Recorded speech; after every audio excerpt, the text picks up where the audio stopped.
Happy Friday the 13th, everybody. I'm meteorologist Ben Dery. Thanks for checking us out on KARE 11 Plus. Our first of two big storm systems moved through earlier this morning, and that wind was howling as we started off the day. Between about 5 o'clock and 6 o'clock in the morning, we had wind gusts around the Twin Cities between 50 and 60 miles per hour. Since then, the wind is gradually subsiding. Still seeing a few wind gusts around 40 miles per hour, but generally speaking, we're watching the wind gradually fade between about 10 and 15 miles per hour by the end of the day today. And what's interesting is you could still see our weather system that moved through earlier today based on our wind field map right here. You can see that center of low pressure, which is right now over northern Lake Michigan.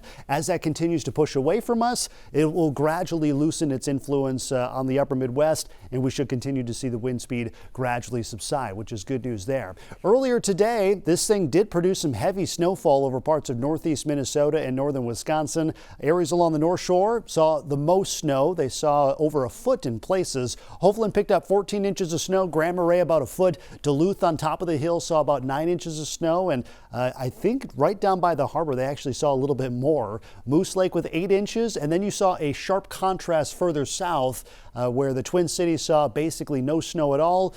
You got to head north to about Pine City to find any more significant snow accumulation. Now our focus turns toward our next weather system, which moves in later this weekend. This is going to be a major snowstorm moving in later Saturday through Saturday night and through the entire day on Sunday. And this is going to produce some major snowfall totals, which will have a big impact on travel. National Weather Service has broadened their approach with this winter storm warning. It includes all of central southern Minnesota, the Twin Cities area, and a good chunk of Wisconsin. Goes into effect 9 p.m. on Saturday, doesn't expire until 7 a.m. on Monday. So this will be a long-lasting, widespread snowfall event, and hazardous travel is expected. The biggest question we have: who gets the most snowfall? And that's a question we hope to answer over the next couple of days as the storm approaches. What has changed with these forecast model runs over the last couple of days? Well, snowfall forecast totals have actually increased. The amount of moisture that's being pumped into the system has increased between an inch to an inch and a half of moisture. And even at a 10-to-1 ratio, that's still double-digit snowfall totals. The storm track has also shifted north slightly. That puts the higher snowfall totals a little closer to the Twin Cities metro and into central Wisconsin. Another thing that's changed: a colder start to next week, with temperatures dropping into the single digits and even sub-zero temperatures by the time we head into St. Patrick's Day, which is next Tuesday. In the short term, we are in between weather systems.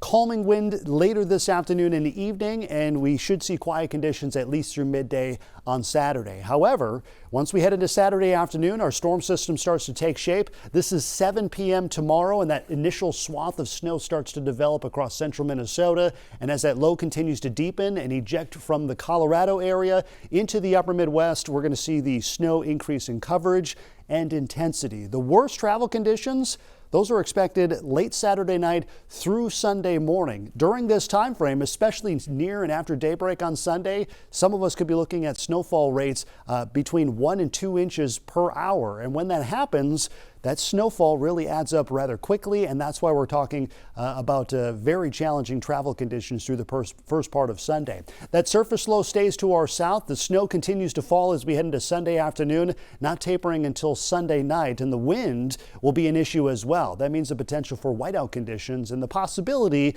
of some blizzard conditions at times during the day on Sunday, especially areas with open terrain. Forecast models have been very much in agreement that this swath right here has the best chance of seeing 6 inches or more of snowfall. And again, this has shifted slightly to the north, which is why the Weather Service has added counties on the northern edge of this. And also this area in particular, east central Minnesota, right through central Wisconsin, the best chance of seeing a foot or more of snowfall. So here's what we do know. Heavy snow likely 6 to 12 inches over a widespread swath.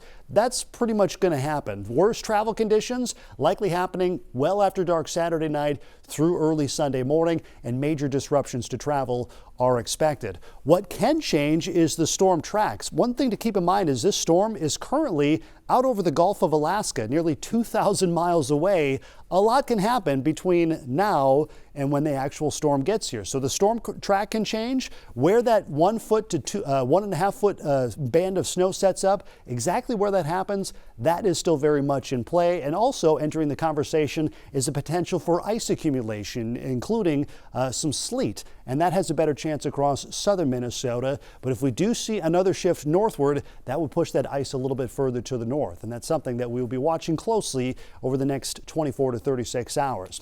For today, turning sunny and breezy. We still have that northwest wind between 15 and 25 miles per hour. High temperatures mid to upper 30s today, which is seasonably cool for this time of year. But considering we had the really strong winds earlier today and considering the sun is out, it's actually turning into a pretty decent second half of the afternoon. For Saturday, get your errands done early in the day. By the time we get into the afternoon, light snow becomes heavy as we head into Saturday night. Heavy snow for a good chunk of Sunday. Double-digit snowfall totals not out of the question, and a January-like start to early next week. Monday in the teens and possibly sub-zero by St. Patrick's Day.